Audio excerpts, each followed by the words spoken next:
Hello guys, आपका स्वागत है एक और नए वीडियो में। चलिए बिना किसी देरी के शुरू करते हैं। जैसा कि हमने पिछले एपिसोड में देखा था कि ली अपने फैमिली मेंबर्स यानी कि सास ससुर और रियान के साथ डिनर कर रहा होता है, जहाँ पे ली की सास कहती है कि ली, तुम और रियान दोनों 2 सालों से शादीशुदा हो लेकिन अब भी तुम्हारे बच्चे नहीं हुए, और अगर तुम दोनों को बच्चा न होने की प्रॉब्लम है तो फिर क्यों ना तुम डॉक्टर से चेकअप करवा लेते। जिस पर ली कहता है कि हमें इतनी जल्दी करने की कोई ज़रूरत नहीं, हम इसके बारे में फिर कभी बात करेंगे। तभी ली की सास कहती कि जितने जल्दी तुम बच्चे पैदा करोगे उतना ही अच्छा होगा, और फिर उसके बाद तुम दूसरे और तीसरे बच्चे के बारे में भी सोच सकते हो, और हम दोनों तो यही ना, हम तुम्हारे बच्चों को संभाल लेंगे। जिस पर यान कहती है कि मॉम, हमें पता है कि हम क्या कर रहे हैं, आपको इसके बारे में चिंता करने की कोई ज़रूरत नहीं है। लेकिन ली के साथ चिल्लाते हुए कहती है कि तुम्हें पता भी है तुम क्या कर रही हो, बच्चा पैदा करने से ज़्यादा क्या इम्पोर्टेंट हो सकता है। तो फिर ये तय हो चुका है कि तुम्हें अपने काम का टाइम बदल कर बच्चे के लिए कोशिश करनी होगी। फिर ली के ससुर जी भी बीच में आते हुए कहते कि तुम्हारी माँ सही कह रही है, जब हम तुम्हारी उम्र के थे हमारी शादी हुई थी,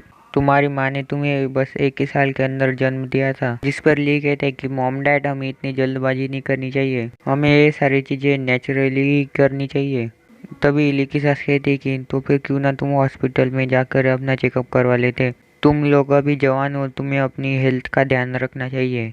फिर ली अपनी सास की ऐसी बातें सुनकर परेशान हो जाता है और वो खड़ा हो जाता है और कहता है कि मेरा खाना खाकर हो गया, अब मैं अपने रूम में जा रहा हूँ। नेक्स्ट सीन में हमें ली अपने रूम में दिखाया जाता है, जहाँ पे आना आ जाती है और कहती है कि मैंने तुम्हारे जो मैट्रेस है और वो पिलो है उसे बाहर फेंक दिया है, अब से तुम्हें मेरे साथ बेड पे ही सोना है। ली कहता है कि ठीक है। फिर रेहान बड़े हॉट अंदाज में ली के पास आ जाती है और कहती है कि ली, क्या तुम्हें बच्चे पसंद है। जिस पर ली कहता है कि तुम ये सब क्यों मुझसे पूछ रही हो। फिर रेहान ली को तकिए से मारते हुए कहते हैं कि तुम बेवकूफ़ कह के मैं तुमसे बात नहीं करूंगी। ली कहता है कि ठीक है, अब चलो जल्दी से सो जाते हैं। फिर हमें दिखाया जाता है कि ली एकदम आराम से सो चुका होता है, लेकिन रेहान अभी भी जग रही होती है और अपने मन में कहती कि इस बेवकूफ़ को कैसे समझ में नहीं आता कि मैं इससे क्या कहना चाहती हूँ। मैं इसके करीब जाने की कितनी कोशिश कर रही हूँ, मैं इसे अपना पूरा प्यार दिखा रही हूँ, लेकिन फिर भी ये मुझ पर ध्यान नहीं देता। और मॉम डैड ने भी हमें कहा है कि हमें बच्चे के बारे में जल्दी से सोचना चाहिए।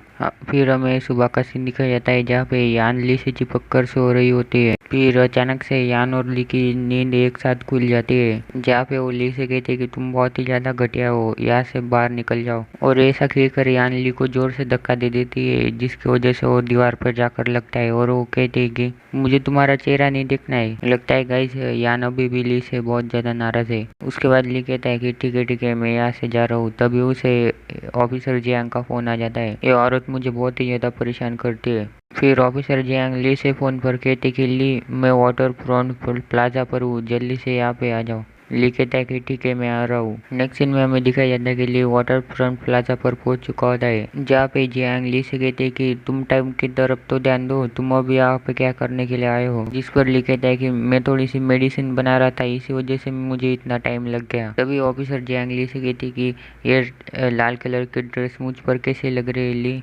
तो गाइज मैं आपको एक बात बता देता हूँ, जब ली और ऑफिसर जियांग काम कर रहे होते हैं तब वो एक दूसरे को सम्मान से बुलाते हैं, और जब वो बाहर होते हैं तब वो एक दूसरे को अपने नाम से बुलाते हैं। इसलिए मैं भी ऑफिसर जियांग को सिर्फ जियांग ही बुलाऊंगा। Back to the topic, Li कहते हैं कि ये ड्रेस तो बहुत ही ज़्यादा छोटी है, इसकी वजह से आपके ऊपर के पार्ट थोड़ा ज़्यादा ही दिख रहे हैं।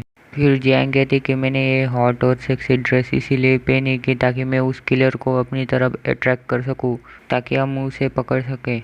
उसके बाद ली उस पाउडर को जियांग को देते हुए कहता है कि ये मेडिसिन पाउडर अपने साथ रखना, जब भी तुम किसी खतरे में पड़ जाओ तो इसे ज़मीन पर छिड़क देना, और ये पाउडर इतना ज़्यादा ताकतवर है कि ये किसी को भी बेहोश कर सकता है। जिस पर जियांग कहती है तो फिर ये मुझे तुम पर ट्राई कर लेने दो। ली कहते हैं कि मुझसे मजाक करना बंद करो, पहले काम पर ध्यान दो। तभी जियांग अपने बड़े बड़े संतरों के बीच में उन पाउडर को रखते हुए कहते कि इस ड्रेस में तो कहीं पर भी जेब नहीं है। जिसे देखकर ली अपने मन में कहता है कि ये लड़की क्या कर रही है, लेकिन कुछ भी हो, मज़ा बहुत आ रहा है। उसके बाद जियांग कहती कि इससे अच्छा ये हो सकता है क्या कि अगर मैं इन्हें अपने मोज़ों में छुपा लूँ तो। और ऐसा कहकर जियांग उन मेडिसिन पाउडर को अपने मोज़ों में छुपाने लगती है। जिस पर ली परेशान होते हुए कहता है कि तुम छोटी बच्चे हो क्या, तुम्हारे हाथ में एक बैग नहीं दिखाई दे रहा क्या।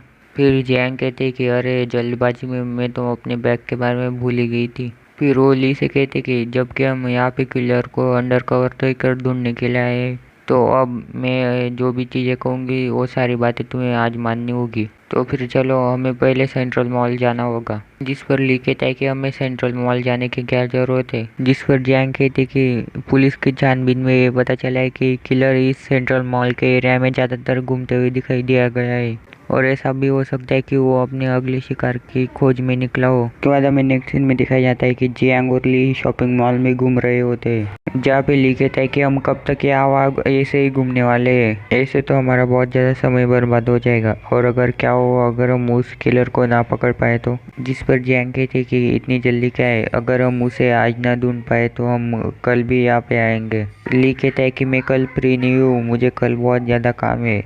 जवाब में जियांग कहते कि मुझे उससे क्या लेना देना, अगर तुम कल मेरे साथ नहीं आए तो मैं सीधा तुम्हारे बीवी के पास जाकर उससे झगड़ा करने लग जाऊंगी। ली कहता है कि हाँ हाँ ठीक है, मैं तुम्हारे साथ आऊँगा, मुझे माफ़ कर दो, मैं हार मानता हूँ। उसके बाद हमें दिखाया जाता है कि ली एक जगह पर बैठा होता है, जहाँ पे एक लड़की आ जाती है और कहती कि ली तुम यहाँ पे क्या कर रहे हो, क्या तुम यान के साथ यहाँ पे आए हो।